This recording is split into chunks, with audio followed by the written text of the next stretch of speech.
Anita, how's your mental health? Questionable at all times. You know this. Yeah, how's the mental health of your children? Also a little bit tricky. Can I tell you my experience in trying to find therapists for myself and my kids, Mel? Yes, please. Okay, this is how it goes. You ask around your friends and your family for a referral for somebody who's nearby. You finally find somebody who sounds like they might work for your family. You give them a call and you find out that A, they're not accepting new patients, or B, they have a huge wait list. So you start over again and you ask people if they know anybody who would be a good therapist and a good fit. Finally, you find one, you go and you meet with them and you figure out that you don't actually like them that much. But it's been so much work to find somebody who you can go to in your area that you're kind of stuck with them. Well, do you have any ideas for how to get around this? I do, because guess what? I've actually had some therapists that I have found on my own, which involves what you're saying. Sometimes I remember one time I was like 3 hours in the bathtub on my phone looking Yeah. through websites. I was such a prune at the end. But I have also had the experience with working with BetterHelp. And it was like, I don't want to say too good to be true, but because it is true, but it's like amazing because I was matched with my therapist within 24 hours. And you didn't have to go through all of that other ridiculous process of trying to find somebody. And here's the cool thing too, is if that person didn't work out for you, you can just switch and say, and it's not like you're committing to another years long search for somebody who you're going to jive with. It's true. And I lucked out, or maybe just BetterHelp is really good at matching people together because I never had to change my therapist. I loved her. Perfect fit for me. And I know that some of our friends have used BetterHelp and they've had to change therapists, and boom, same day, you can change. Easy peasy. You can ghost your therapist. Get a new one. I love this idea. BetterHelp is one of our sponsors. If you use our promo code trybetterhelp.com/WWDN, you get 10% off your first month. And we totally recommend it. Yes, get some therapy. That's trybetterhelp.com/WWDN. Anita, Labor Day is upon us. And we are laboring, or are we not laboring? I think your lungs have labored because you ran a race, right? I just barely got home, and You won? I won an anvil. What do you do with that? I don't know, but it sounded like a fun prize until I had to carry it and all of my crap back to my car. And I was like, oh, this is harder than the race. 30-pound anvil. When you start a forge in your backyard and you make me trinkets, let me know. So my daughter, I come home and she goes, why did they give this to you? I'm like, I don't know. And she's like, well, I guess we can smelt things now. Very nice, very nice. So, I just got back from a vacation. Mel, I'm so happy for you. It looked beautiful and fun and like a great getaway. Thank you. It was the best because the place where I went, which is called Lake Powell, the best place on the planet, in my opinion. There's barely any cell reception unless you go seeking for it and find Wi-Fi. And so that was really good for me because I needed to definitely unplug. So I had so much fun. I wake surfed and I did nothing. Actually, that's not true. I did school. I'm doing some online classes like through a community college. So that's why you had to go find Wi-Fi. Yes. Yeah, we still are connected. It's hard to actually like disconnect and still be a part of this world. It's true. Well, and I wanted to send you pictures of what I was doing because you're my widow wife. I know, and it looked so fun, and I was jealous, but I was happy that you went because sometimes you don't go, but you're getting better at that. I know. All summer I've not gone. I've been a recluse, like an actual recluse for 1 year. And so this is good. Everybody that knows me in my last year knows this is good for me to go. So thank you all for being cool with this episode coming out on Tuesday, just like we had last week's come out on Tuesday. It's because I was gone and I'm looking out for my emotional health. But hopefully you get to the episode just in time. Probably. I mean, it's not like they have a choice. Well, the 10 of you that listen on the actual day, you will notice. Anyone else, they'll be in like the year 2023 being like, why are you talking about this? Who cares? Yeah, So they don't care. nope. Well, all right. It's Labor Day. That usually signifies a change in the seasons and all those things. What's coming up for you? The leaves are starting to change. There's different feeling in the air. And we're going to come upon holiday season in not too long. So that's always a for everybody. That's true. More on that later. We'll talk about that some more as we get there. Did you know that this coming Saturday is September 11th? I know. Can you believe it's been 20 years? No. It's crazy. Actually, I was thinking about this in terms of death because we had a neighbor, not like a really close neighbor, but somebody from our city who died in the Pentagon on September 11th. And I was thinking about how that person died and they've been gone for 20 years. And I was thinking about what it's going to be like when Jason's been gone for 20 years. And it kind of made my brain smoke a little bit because I'm like, do they think about him? You know, are they normal and fine? And like, how does that work 20 years from now? I say we talk to them and ask. We can. Well, I don't know if we can. We can try. You're on it. Go. Okay. I Bye. hereby put you on it. Or if anybody has some September 11th widows that would feel comfortable talking to us or want to talk about it, we totally respect if they do not want to. But we would love to talk to them and get their perspective. Interesting. The other thing, too, it's like, not that this is the same thing because September 11th was a bombing and, you know. Terrorist, whatever. Yeah. And right now it's COVID, but in a way, it's there's a lot of public things going on. Right. So like COVID, people are dying on different days, but within the same kind of time frames. Mm-hmm. And September 11th, like people died that day. So kind of a collective grief, national and worldwide tragedies and individual tragedies and unique circumstances. So collective grief. It's like everybody is mourning and it's bigger than just one person at a time. I see what you're saying with that. Yeah. And also it would be interesting to talk to them because it's like they have a personal tragedy and then they're also watching stuff on the news, people talking about it. And are they listening being like, yes, this is really terrible. Also, my person was the most important thing to me and is being forgotten and you're bypassing these things. Ooh, that would be an interesting place to be in. It kind of goes with the territory, I feel like, but it would be really amazing to talk to somebody that has that perspective and has also had years behind them. Right. Okay, we'll do it. Well, maybe. Speaking of September 11th, it's Scott's birthday. It's also Steven Schubert's birthday, our friend Missy. And there's somebody else's. There's somebody else. Yeah, we have... Who is it, Corey. Corey.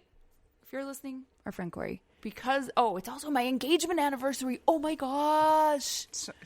So many things. Oh, I forgot. Just because there's a lot on that day. And I also have a concert that night that I agreed to. Oh. Is it September 11th themed? No, it's for the church that I play for. And I told them, I was like, guys, I might not be okay because I don't know like that. I usually have a hard time that day. And they were like, well, there's going to be food trucks and people that love you. And I was like, oh, I can do it then. I can do that. I know. Guess what else, Mel? What? My daughter turns 15 this weekend. Whoa. And that means I have to teach her to drive. You're old. I'm old. She's old. Tell me that this is not the most terrifying thing to teach somebody to drive. I'm really excited for her to be able to drive and to go get stuff for me. But the process of learning, and I have to put her on my insurance. It's going to cost me an arm and a leg. $500 a month. Hey, I'll teach her to drive. Okay, Sounds cool. Fun. So also because it's the second Saturday of the month, that's when we have our Widow Zoom Hangs with Autumn Barker, clinical mental health counselor, also widow. Extraordinaire. Yes. And again, it's not therapy, but she does facilitate the group and she is really great at that. And we have had a lot of good feedback and it's fun for people to connect. The groups end up being whatever they need to be. It depends on who joins. So join. If you feel crappy, join. If you feel like you want to talk about crazy things that don't have to do with anything and you're just like, I decided to learn a new skill. Join. Let's hear it. Yeah. It's fun. I am going to miss the second session because I'll be at my gig, but I'll be at the first session. Perfect. Hey, and speaking of the Zoom hangs, all of this is through our Widow Wives Club. So if you happen to be a widow, a widower, or somebody who has lost their partner, come join us in the Widow Wives Club. It's on Facebook. We have great people in there. I'm telling you what, it's like A+ quality. A+. Yeah. Thank you, everyone in our group, for being quality human beings and for understanding others and empathy. Yeah, it's really, really nice. And if you want to keep the podcast going, we encourage you to check out the Patreon. We are so impressed with the support you guys have given us, and we would love as much support so we can reach as many widows and widowers as we need to help. So that's patreon.com/WWDN. There's 4 tiers. It's good fun. They're not clown tears. They're actual tears. Tears of the clown. They're tears of the widow. Tears of the widow. It's true. And if you would like to buy us a taco, go to buymeacoffee.com/widow we do now. Anita and I actually go eat tacos. I need tacos right now. I'm super hungry. Let's go. I had tacos yesterday, but I missed you so much. Oh, you were taco cheating on me. I totally had a taco fair on you. Taco fair. Let's do our patron shout out, okay? Okay, one of the benefits of certain tiers and up is you get a shout out on the podcast in episode every week. And we start with our dead husbands, and then we go through to our widow wives and widow besties. We'll start with our secret dead husband who says, I'm too widow for my shirt. Too widow for my shirt. So widow. It hurts. Anita's getting our shirt store up again. So hold tight, everybody that wants shirts. It's gonna be amazing. I know. Next we have Constance Dahlbach, David Kelly, Dawn Satterwhite, Gail Paxton, welcome. Ivan the Misner, Kat, the YouTube queen, Krista Waite, Amy, our widow wife, Amy Sapp, Ashley Hahn, Christina Shiflett, Danielle Katterberg, not a Debbie Downer, nope, Dennis the saxophone Brazo, Jenny Taylor, Jenny Wang, Kathy Murray, Spooky Scary Stromberg, Leslie Webb, Missy Schubert, fellow 9/11 birthday widow, Rachel Barbosa, Sarah Morris, Sylvia Shore, Karen Cornejo, Anna Tracy, Christina Scambato, multitasking like a boss, Christine Anderson, Mindy Holmgren, Don Barber, Diana Becker, Emily Thornton, Emily Toledo, Aaron Pozick, Gabe Lozano, Ian Sini, Ileana Bell. Hey, we could make like a rap or something, but like not actually a rap because we would suck, but like we got rhythms. like a middle-aged white lady rap. Exactly. But then when we get to Jackie, who's next, then we would have to stop. So I'm just going to say it. Her name is Jackie. Go. She's one of my favorite people. Jamie Aliota, Anita's mom. also one of my favorite people. Jenny Barrow, Jocelyn Milo. Joy Kirsch, Katie Radcliffe. Cara Scara, Lori Farrington. Murray Hoffman, Marjorie Lewis. Mary McGowan, Peter Rukavina. Sarah Kennedy, Shannon Helm. Sunshine Haven, Tammy Schwartz. Tara Wallace, Valerie Packer. Okay, bye-bye. Packing Peanut Wendy. Ooh. Thank you so much to all of you who support us on Patreon so that we can continue to help others. We appreciate you so much. Okay, I'm Anita. I'm Mel. We're 2 young widows. We're pretty awesome. We're trying to figure out widow we do now. Now.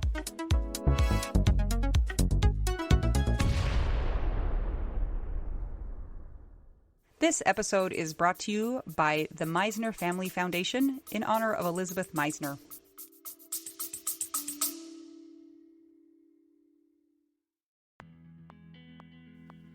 Sometimes we assume that unless we had a huge life insurance payout, we don't really need to know anything about investments or even finances.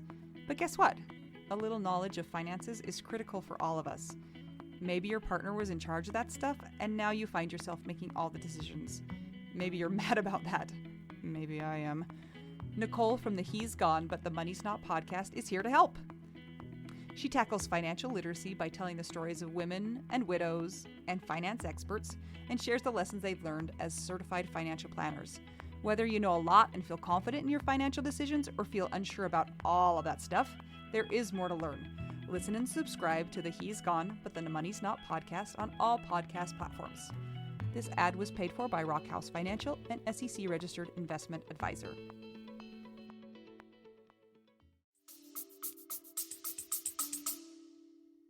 Oh, Anita, I am so stoked. So stoked.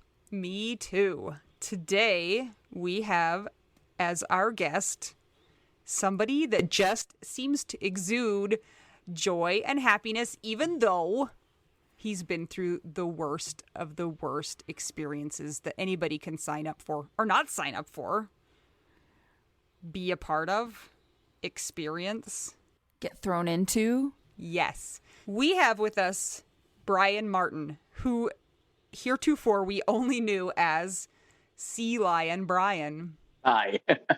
It's great to be here. Bryan, tell us where you're recording from. I am recording from my wonderful, amazing living room in Fort Walton Beach, Florida, on the Panhandle. Oh, okay. I've been there, and y'all have the best sand ever. It's so beautiful there. And it's like powder fine. When you walk on it, it squeaks. Whoa. Interesting. We need to go visit, Bryan. Tomorrow. Let's go tomorrow. Okay. I need to Come get away. visit. Yeah, Okay. come on. Okay, Bryan, why are you Sea Lion Bryan? Because my job, my career, since I've wanted to do this since I was 7, I work with marine mammals. I'm a director of animal management at Gulf Area Marine Adventure Park, and my favorite animal is sea lions. So I've just kind of turned into Sea Lion Bryan.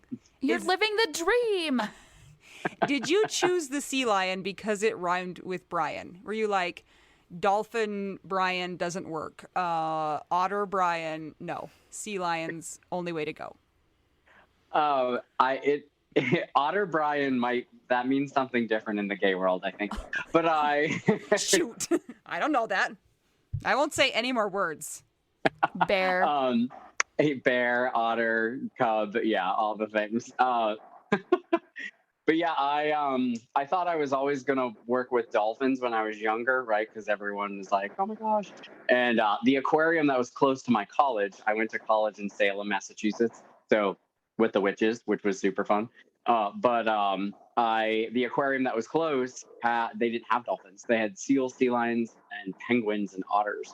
And so when I started volunteering there, that's when I started to get a chance to work with sea lions, and I fell in love with them. They're big, wet dogs. Oh, you're speaking my language. Dogs, animals, witches. Done. Yeah, I think that every child has gone through the phase of like, I'm going to grow up and I'm going to work with the dolphins or, with all the marine animals. So good for you for actually doing it, because I think that 99.9% of people end up to be a cashier at Walmart. So congrats. It's a lot of cashiers. There's a lot of cashiers. They just don't get to have their dream, whatever their real job is. Oh, they just go to the toy aisle and they get Dolphin Barbie, and that's as close as they Dolphin get. Barbie. That's as close as they can. Oh my gosh. So Bryan, you're on a widow podcast. So there's obviously a reason why, other than sea lions. Will you tell us a little bit about your partner and your story? Yeah. So my partner Clayton was an interior designer. He and I both lived in Atlanta and had mutual friends. We met each other just out and about at a bar, except he was in a relationship at the time. I just got out of a relationship. So we became friends and just bumped into each other here and there. And then his boss asked me out on a date, and we went out on a date. We figured we were just better off as being friends, but his boss lived in a really cool loft area, and I needed to find a place to live. So I had an apartment, but I wanted to buy a place. So I bought in the same area, and he invited me down to a pool party, and I got down there, and Clayton was there. He's like, Bryan. I'm like, Clayton? Wait, what? He's like, I live here too. So we just started hanging out, and he was single. So we started dating. And it all just worked. It all meshed well together. We started living together just a few months after that, and decided that we didn't want to be in Atlanta anymore. We wanted to be near the beach. So I ended up getting my job down here in Fort Walton Beach on the Emerald Coast, and we moved down. He found a job in the interior design world. His mom moved here. So we were really kind of setting up home. We were talking about getting engaged. And then about a year after we moved here, my dad passed away. And he had struggled for a really long time. He had a lot of back surgeries, and he was addicted to opioids. He was put on them before we knew what the problems were. So he passed away at the very end of June in 2017. And then about a month later, Clayton ended up, this is the weirdest part of the story, was digging in his mom's yard, and he ended up picking up a very severe case of ringworm, which you can get down here because it's so humid. So he went and he got treatment for it, topical stuff, and it wasn't working. So he went to the doctor, and they're like, this is a really aggressive form of it, and it's getting into your bloodstream. So they put him on antifungals. And they kept upping the dose, but they weren't checking his blood values to see if it was going to impact his liver at all. And I brought up concerns, but the doctors didn't have to talk to me because we were not married. So they just blew me off. Dang it. And I was wondering if that's where it was going to go. Yeah. And he was like, but the doctor said, and I'm like, look, like, I don't even know if a veterinarian would put a 500-pound dolphin on a dose this high, like ask questions. And I had to go away on a trip for work. I came back, and he said he wasn't feeling really well. I went to work the next day, and I didn't hear from him. So I came home, and I found him on the couch. He was completely yellow. He could barely get off the couch. I basically carried a 6'3", 200-pound man down 3 flights of stairs. I'm only 5'6". Poured him into the car and drove him to the hospital. And at the hospital, they ran a bunch of tests, and the doctors pulled me aside. And the emergency room doctor said, "Hey, I'm really sorry to tell you this, but your friend has acute liver failure.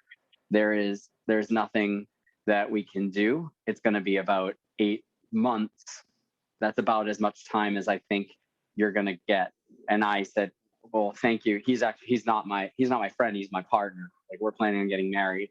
And the doctor looked at me and goes, "I'm sorry about your friend." And he turned around and he left. Yeah, it's right. Like, if you're like just right in the middle, like punch me in the stomach, like go ahead, or just aim lower. Like, this is 2017. This was 2017. This wasn't 1954. No. So yeah. So then for the next 8 months, I took care of him. I worked full time. His mom helped a little, but she's in her 70s, so she had some issues of her own. But we tag team, making sure he got to all of his appointments. And it's so hard because you have conversations like this with people, and people start to try to compare their loss, but you can't. Like, I watched him fade away, and that was horrible for me to see. At other people, they lose their person like suddenly, and we all have regrets and wishes, in different directions. And so for me to watch him just fade away in front of me was really, really difficult. And on April 16th of 2018, basically 8 months later, um, I got a call from his mom. He couldn't come up the stairs anymore, so he was staying at his mom's house. He was in hospice, and she called in the morning and she said that he was gone. So, Oh my gosh. yeah. So after 2 weeks after that, his mother had a stroke and went into the hospital, and then she could not come home. I know, it's crazy. She could not come home. She couldn't take care of herself. She was paralyzed on one side, so her family medically flew her up to Illinois so that she could be closer to family, where she has now been in a nursing home, trapped by COVID, and we still have yet to have a funeral for Clayton. Oh man. Yeah, COVID's made things really, really complicated and tricky and stupid. So Why could he not call you his partner? I mean, that's a whole other social discussion, obviously, but it's important. Yep. We talk to a lot of widows, like same-sex partners, and it's hard enough, but then adding that layer on top, where it's like, you can't even call me what it is. And is this common in your community still? I think it is, depending on where you live. I mean, I think it's getting better around here, but in the South, it is still not quite accepted. In a lot of places, it's definitely not accepted. And that's, I mean, I'm lucky I have a support system around here. The people I work with, my manager was amazing. He's like, whatever it is you need, whatever time you need. They were unbelievably supportive of everything. And I think the community's getting a little bit better here, but down south, especially in certain areas, you still have to be careful, even walking places. You have to be aware of your physical safety because there's still hate crimes. It's crazy. So Mel's husband died after a tonsillectomy, and you're not supposed to die after a tonsillectomy. And No. Clayton died after a case of ringworm. Like, you're not supposed to die of that either. Those are like two really bizarre sets of circumstances. I know, it's like ringworm. Yeah, I don't like know. little kids get that, and it's not that big of a deal. And yeah, Like, I don't know how many football players die from jock itch. Probably none. Like, what? we need to do a study because that is an interesting idea.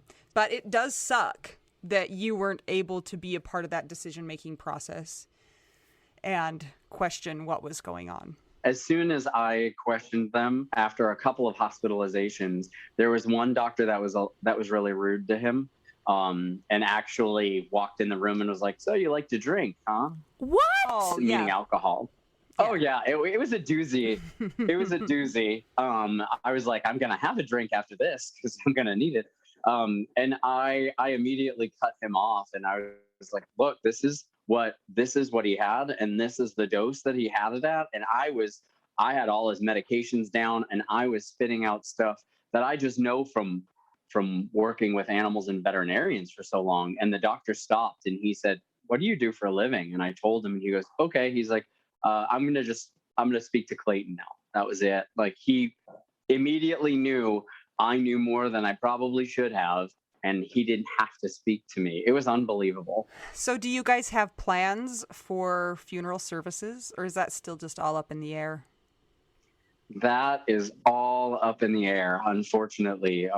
With COVID shutting everything down, people couldn't travel, and his mom is starting to suffer from memory loss. So we're trying to figure out how to do that, because we all need that closure, even though it's not going to end the grief, but it's just a part of the steps forward, because he wanted his ashes scattered until he found out he was passing away before his mother. And in the hospital, I heard him flat out tell her that he wanted to be buried with her at the family grave up in Illinois. And there's a stone up there for him. Everything's there ready to go, but COVID shut it down. And we still have to figure it out. The biggest issue now is because she forgets sometimes. She's got dementia. She will call me and we'll talk, And then 10 minutes later, she'll call me and she'll ask me to ask Clayton something so that she can get something ready or send him a present. And so it's another big aspect of it is she is my family. That's basic. It's my mother-in-law, even though we weren't married. I don't get to see her.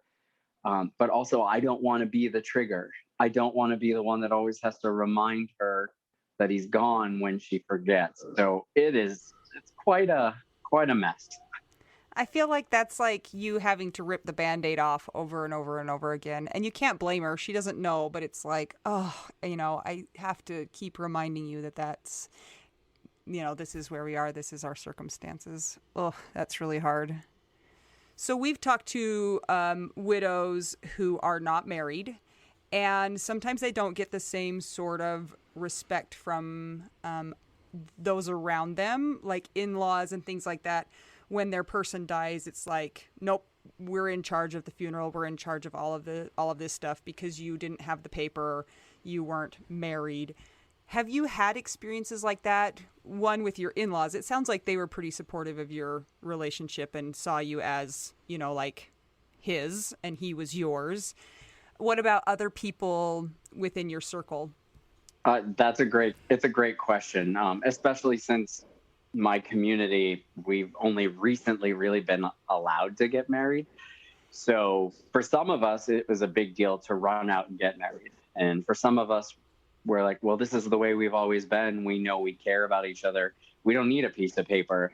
And a lot of families have felt the same way. So I was treated very much like his person from his family. They were wonderful. Anything that happened, even though I was the executor of his will, they asked me every little thing. Is it okay if I do take what he put in the will? Is that okay?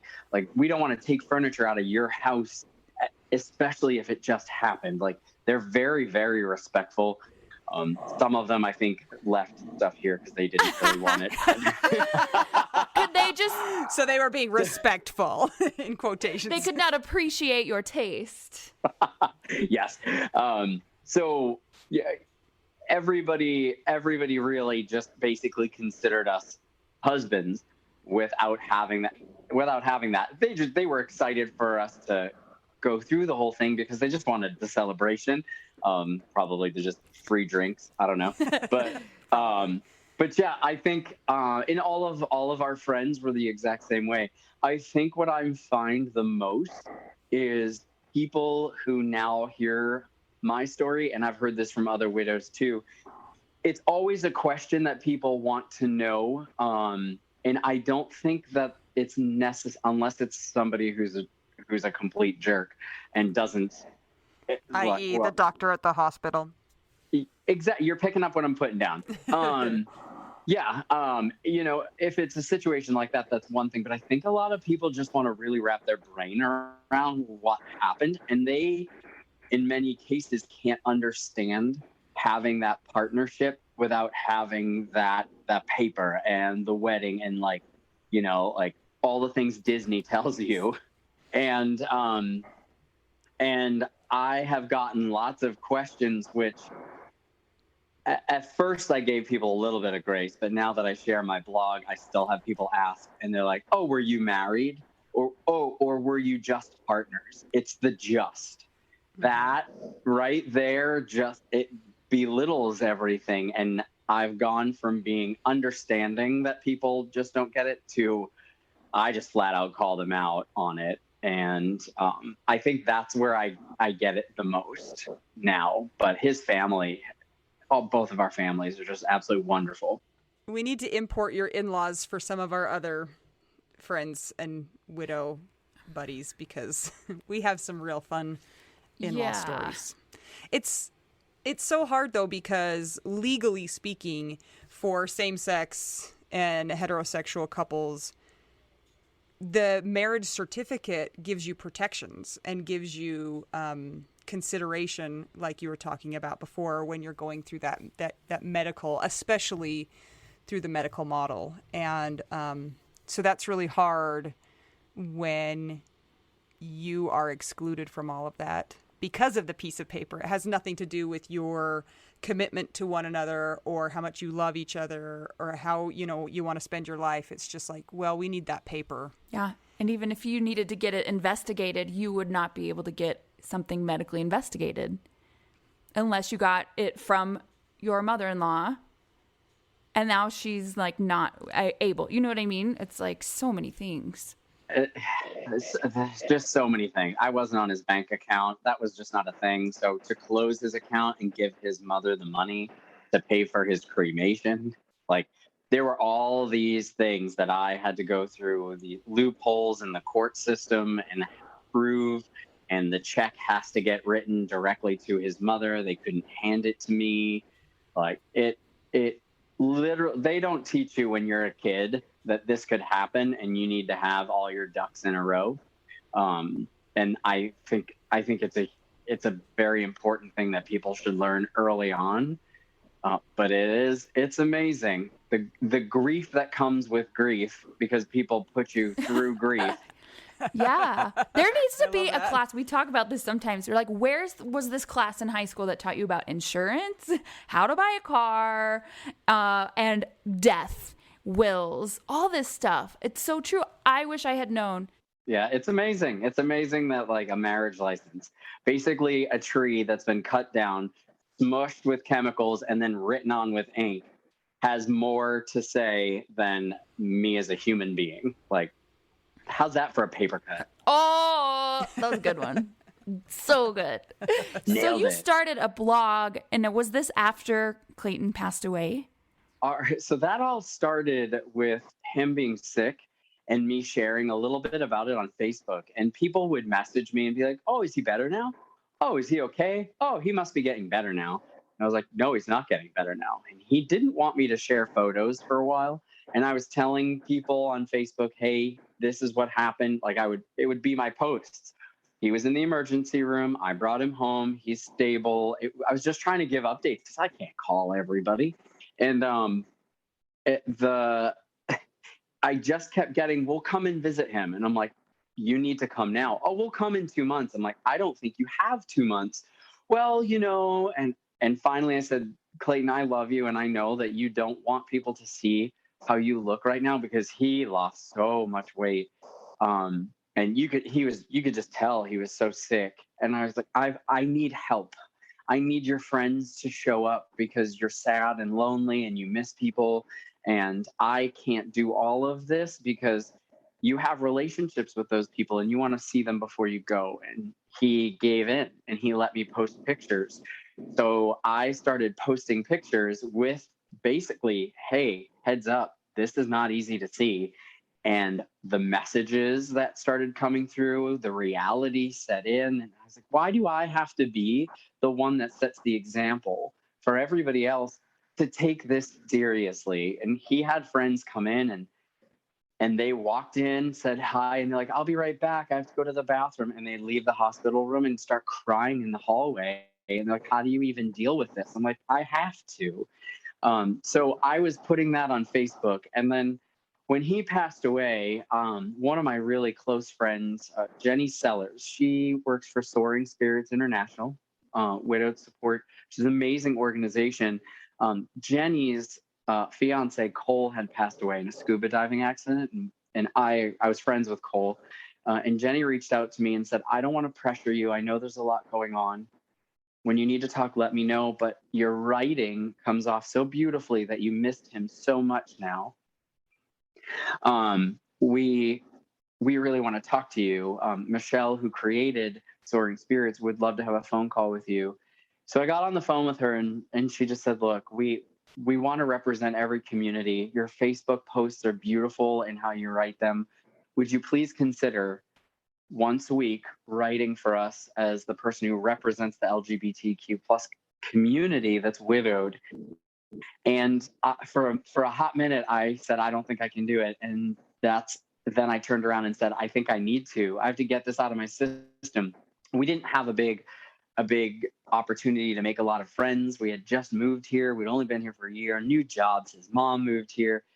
So all of a sudden I was very much alone and needed a way to get all of that out. So I started writing And it's been getting close to almost 3.5 years. Almost every single Saturday, I write about just how my week is. And it's helped me a lot personally. And now that I post that on social media, I'm realizing that grief in and of itself, even though a lot of mine is losing my dad and losing Clayton within 10 months of each other. I mean, that's a 1-2 punch for sure for anybody. But it's ringing true for people who have all kinds of grief. And so being the blog writer and putting it out there and being authentic and honest where I'm at, it gives me purpose. I would trade everything in the world to have him back, but I can't. So if I can take my loss and use it to help people either appreciate what they have, because so many people don't on a day-to-day basis, or if I can put words out there that express what other people can't, and it gives them a sense of feeling safe and that there's somebody else who really understands, then that gives my loss purpose. And as of late, I have had a lot of people, and this is a very sensitive subject, but I have had a lot of people reach out to me and tell me that reading my blog has made them stop, realize that they can move forward, and they have chosen to not make the irreversible decisions that they potentially were going to make. And for me, that is it. It's incredibly powerful. It's incredibly powerful. Well, I just want to say thank you to you for doing that, because I mean, I live in a little bubble and I only see through my lens. And I think it's so important to be able to see through the lens of other people with other experiences, and especially ones that are really foreign to our personal experiences. And I love the idea of being able to see through another lens, and a lens that has, I mean, you've just spent time putting this out there, a lens that has been squashed down, that it was not acceptable to have that lens. So I think it's so important that we can find that and see a little bit of how other people experience loss that's different than our own. And we talk all the time about the Venn diagram. Your experience, my experience, Mel's experience. We have lots of things that are different, and we have a lot of things that are the same in feeling the things that we have and experiencing the things that we've gone through. Yeah, I think something that I've learned that I didn't know until I went through this is no matter what, there's always a common thread in any kind of grief. So if we all reach to that same thread, we can have sympathy and empathy for everyone else, and then they can feel just a little less sad and alone. And it brings us together. We're always talking about happiness, brings us together, and celebration brings us together. But when you get older, what are the two things that the whole family comes together for? Weddings and funerals, right? And that's just, it's comical, because in a lot of ways it's true. We all come together for that great happiness, and we all come together for that great grief. But people just don't give enough respect to that experience as a community. And I think us talking, you guys doing this podcast is incredible. You're getting the word out there that it's okay to be where you're at in a state of grief, and just know that even though you feel alone, we're all tied with at least one string to everybody else. I love that visualization too. And Mel talks about, we talk about this a lot though, that, we can pick apart our differences and we can kind of become adversaries. We can be competing with each other's grief, or we can pull that thread that unites us and really gather together and support each other, no matter what thread it is that unites all of us. Oh, it's so beautiful. We talk about synchronicity a lot because, and I don't know if you've noticed this in your life, Bryan, definitely let us know. But now when we share our widowhood journey, our grief journey, our healing journey, all the ups and downs, we find that it gathers more of like our kind to us and people that want to understand better. And it's like the universe starts putting people in the path, or like drawing people near and just collecting, like snowballing. And sometimes we just have to sit back and like we get chills and we're just like, this is unbelievable. Like, who would have known that talking about death and like how we're a disaster would help a lot of people? And then we get to meet people like you and hear your story, and like I'm getting chills. Like, you were meant to do this, and you're a voice. You're brave to be a voice for grief, especially with the LGBTQ community that, like Anita said, like you've been squashed down for so long and like not had a voice in other ways too. And there's so many elements of grief that the LGBTQ plus community has already dealt with and will continue to deal with. And it's a lifetime thing. And so we just want to commend you for being able and so exuding the joy that you do, even with this horrible stuff, for bringing that awareness to people and for being a voice for people that are not able to. And like you mentioned, people that were maybe thinking of making irreversible decisions, like we all know what you're talking about. That is like a spiritual kind of a calling to be able to reach somebody like that. I mean, that's on another level, life-changing. It's so great to be able to talk with you and like feel that connection and just feel how we have so many similarities, even though we have different communities. You're the best. The end. Yeah, I mean, have you felt a pull? Like, I know that you mentioned your friend was, introducing you to be able to start writing for the Soaring Spirits blog. As you've gone on, what kinds of things have you noticed with synchronicity, with meeting other people or having people put in your path, or vice versa? It's kind of been some things I just can't even believe have just, I mean, even this, like, I never thought that I would be on a podcast like this. And wait, are you saying that we're cool? I mean, yes. Okay, keep going. You're widowed welcome. You have the best vernacular. I also love alliteration, if you haven't noticed. But yeah, there's just so many things seem to fall into place. So many odd things. I'm like, how in the world? How in the widowed world did this all? It fits. It's and when they say, your vibe attracts your tribe, it really does. But the thing is instead of me feeling like my tribe is just LGBTQ, which even within its own right has smaller groups that really just hang together. There's clans within the tribes, and you all wear different kilts, right? I know. Warring, and there's Braveheart. I am Irish, so I will wear a kilt. Just not on a breezy day. While you're back there. But anyway,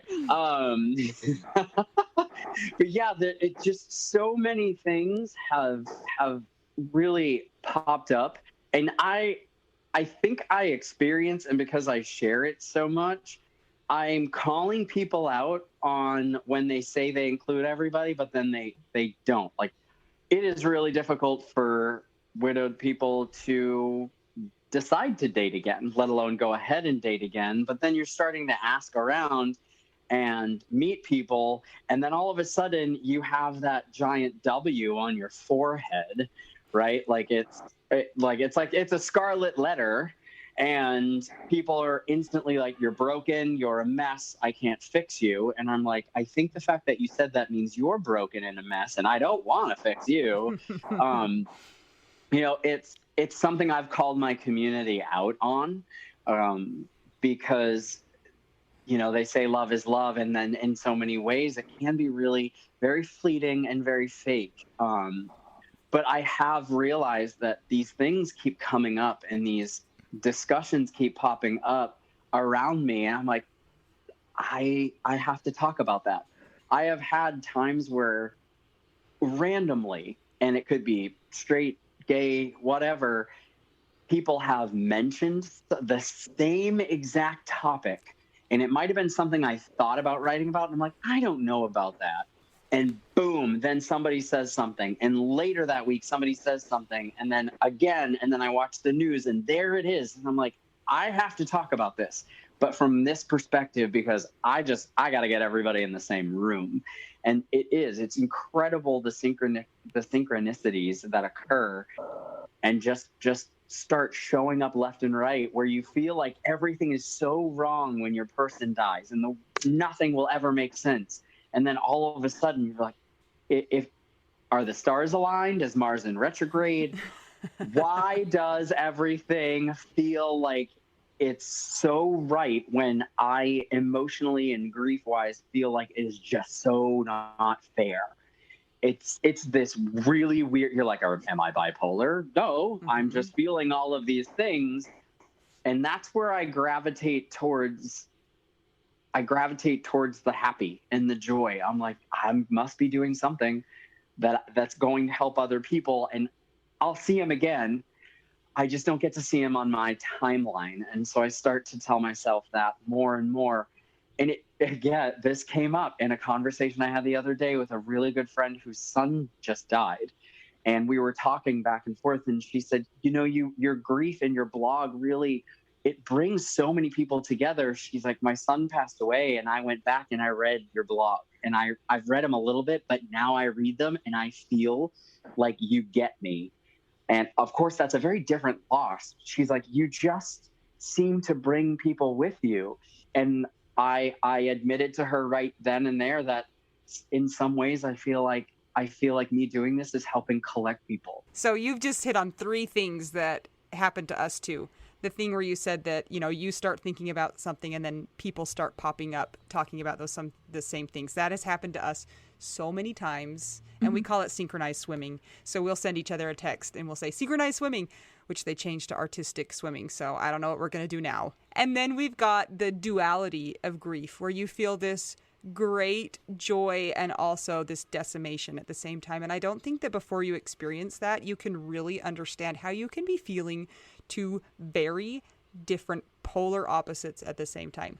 And then the third thing is we have a little graphic that's Mel and I as the Statue of Liberty, and it says, bring us your widows, because we feel like that too. Like we just are like gathering, all of those same 3 things that you just talked about, we have similar experiences with. So it's synchronicity, it's synchro swimming right there. Yeah, it's interesting, isn't it, to have this be the subject of what our lives have turned into as a result of loss that's, like you said, so decimating. I never realized or even thought that the widowed community needed a voice, because I just was like, widows are like 89 years old.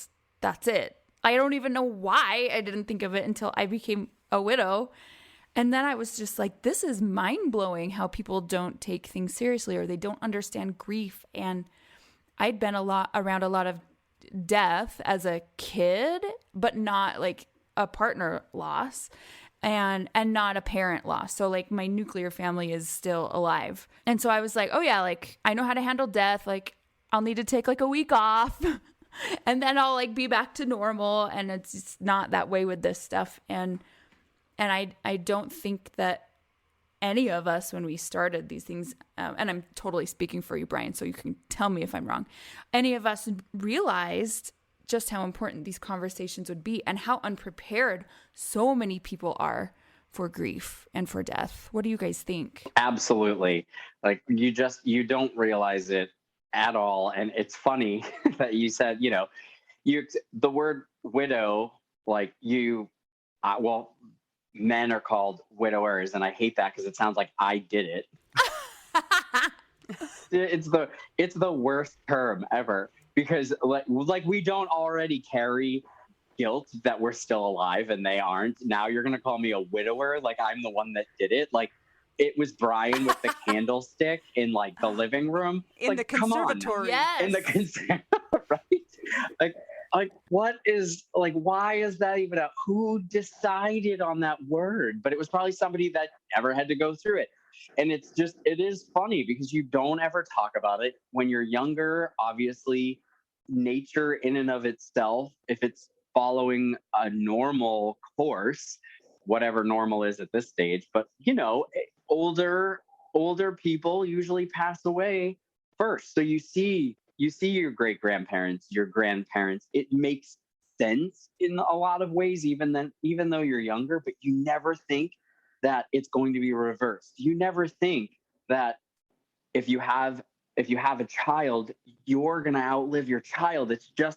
It doesn't make sense from a biological standpoint, from a like natural selection. And obviously this is my biology degree coming out. Like, it doesn't make sense. So it from just that basic human need to survive and survival of the fittest and make sure, your genetics keep going. It's so reversed.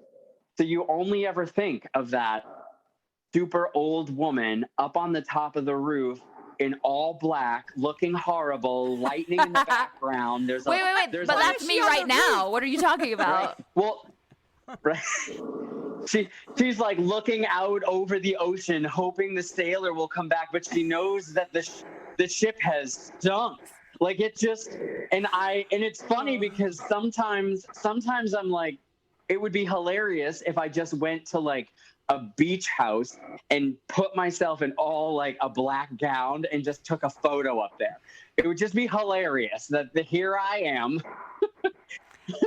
This gay 42-year-old man in heels, which my legs look fabulous, by the way.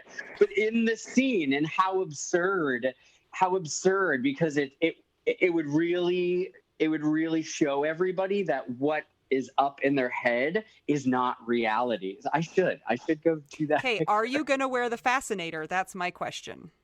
With the veil? The veil. Yes. By the way, Mel and I went to the bank.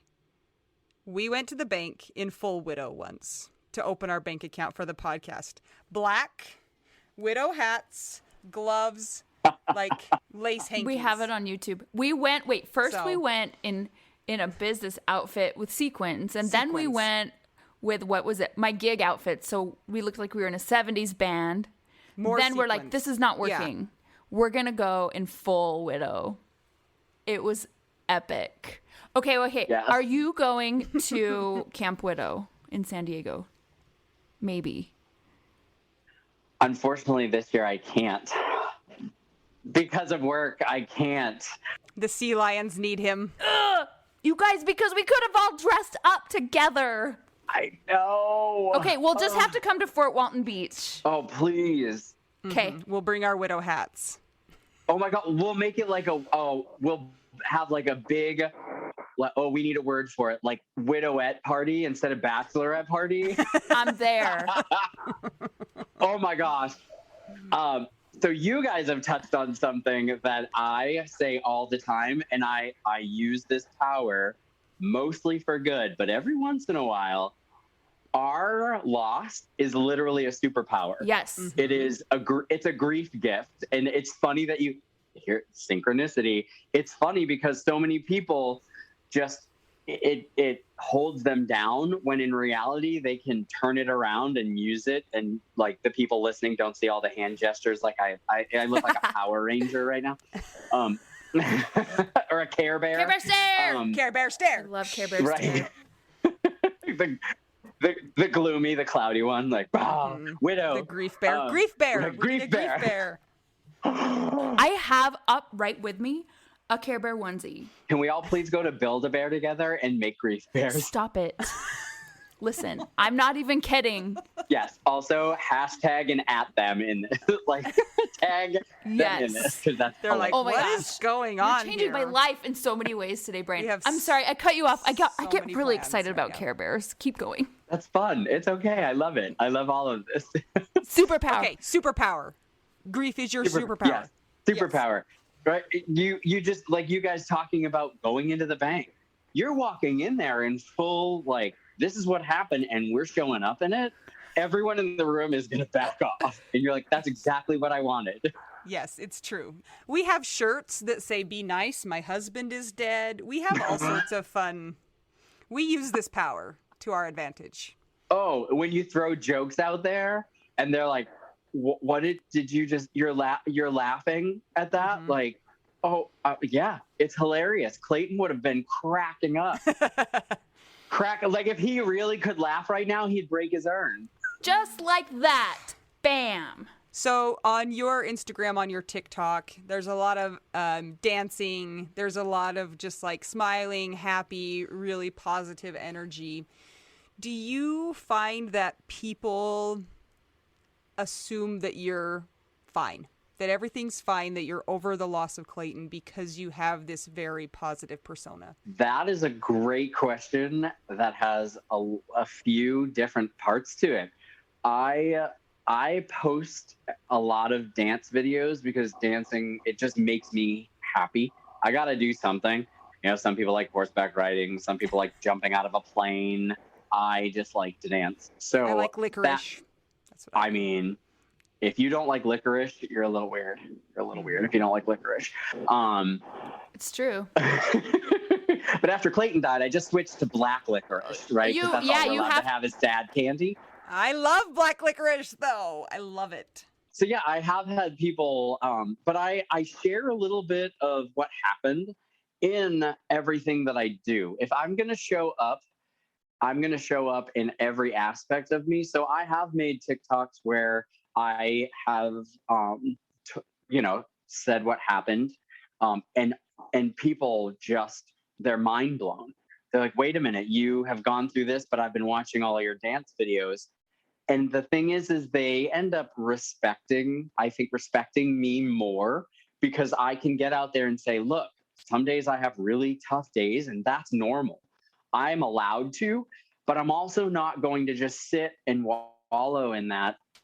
I got to keep moving forward. He would not have wanted me to just stop. My dad would not have wanted me to stop. And so I've surprised people. I have not had anybody say like you must be over him. They're very sensitive about that. And probably because I share that you should never tell anybody, oh, you'll get over your grief ever. You'll grow through it. It's always going to be there though, right? Like if you're a seed and you're planted on a farm, the farmer covered you in manure. You're going to grow, but your feet are still in manure. Like that's all, it's what, like like that's just, you're standing in widowed waste, right?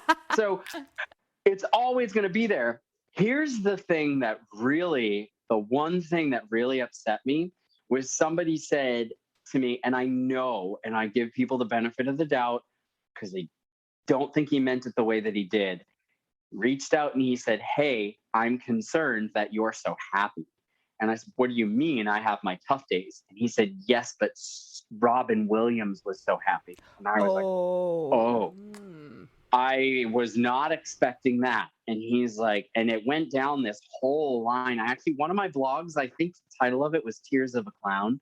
And I talked about how much that hurt my feelings because I knew what he meant. And I knew that he was trying to check in on me to make sure that I wasn't overdoing the happy and I was going to just burn out.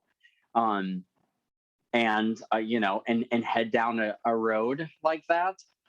But the fact that I was working so hard at helping myself just keep going and look for the positivity, that knocked me down for the whole week. I was so depressed because it was like everything that I was trying to do, he thought was fake. And I was pouring so much of my energy into it because it was real and I wanted to rebuild everything. So yeah, to answer your question, I've gotten different people reaching out in different ways.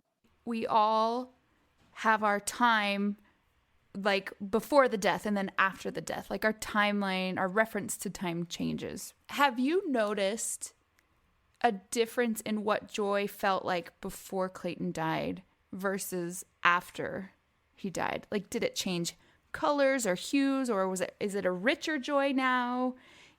What is it like? Compare the joy. I think the biggest thing for me is that when I feel joy, I very much am aware that it's after a huge loss. So I really have a lot of gratitude for it. And in some ways it makes me sad because I realize that I hadn't experienced that loss before. So there were things that I was taking for granted that I didn't know that I was taking for granted. But I know that that's just going to cause me to beat myself up and cause me to feel guilt and shame for maybe staying at work a little longer when I should have just come right on home to him and cooked dinner with him. Whatever, there are sea lions there. I mean, it's pretty great. That's hard competition. I know. Well, you smell pretty bad, and your partner doesn't really want to kiss you when you get home, and you stink like penguins. I did not think about that. So yeah, I mean, I loved being with him, and I loved our time together, and I loved sitting on the couch, and I loved all of those things, and I felt a lot of joy. But now when and I'd feel joy like going home and hang out with my family for the holidays. Now when I get to do it, I really try to put myself in there and experience what's happening and just enjoy the moment as much as I can. I have to be careful because obviously life is run by our phones and it's very easy to get distracted. And if they're calling about an animal at work, but when I have those moments, I try so much to be in those moments because I don't know if that moment's going to happen again. And there's a kind of a funny thing I've seen on a lot of social media lately, especially from mothers who are posting this. You only have 18 summers. And that's, like you hope. And that's the thing that comes out of my mouth when I read that. And I feel bad because they're like, you only have 18 summers and cherish every one of them. And I'm like, but don't think that you're at summer number 5 and you have 13 left because you have no idea if something's going to happen to you or them. Like, go every summer like you don't know if summer's coming back. Like, winter is coming. Is summer going? And hopefully it's not going to be widowed winter. But I see those things where people have that gratitude mindset, but I level it up. And again, maybe that's the superpower. Oh, man. Well, Bryan, before we wrap up, I first want to look you in the eyes and say, I'm sorry your partner died. I'm sorry that Clayton died. So we're staring at each other via Zoom. Not your friend died. Thank you. We have to ask you the mostest important question. Yeah. Like, we've been talking about a lot of like deep stuff, right? Like synchronicity and, helping people want to continue to live. This is basically on par with that. What is your favorite cheese? My favorite cheese, probably one that Channing Tatum is going to hand me. That would be my favorite. My favorite cheese. Okay, so it's you got goat cheese, but then you got pepper jack. Like you can have more than one if you need to. Goat cheese, pepper jack, and then truffle cheese. Like truffle mushrooms. I've not had that. Have you, Anita? Me neither. No, it sounds very fancy. Go put it. Find it is. Some. It will. Put it in your mouth. It's going to change your life. Okay. We will accept the assignment. Thank you so much for joining us today. We hope this episode has been helpful to all of those who have listened to it today. Thank you, Bryan. You have enlightened us and lightened us. Please be our best friend forever. Absolutely. I love this. We're going to dress up. We're going to hand out dark candy. Yep. We're going to have cheese. It's going to be great. We're going to have cheese. Remember to check out the Patreon. It's patreon.com/WWDN. If you want to buy us tacos. It's buymeacoffee.com/widowwedonoww. Until we talk to you again, I'm Anita. I'm Mel. And I'm Bryan, Sea Lion Bryan. And we're just two young widows and a widower. Did he do it? Who is a lover of alliteration. And we're all just trying to figure out Widow, we do now.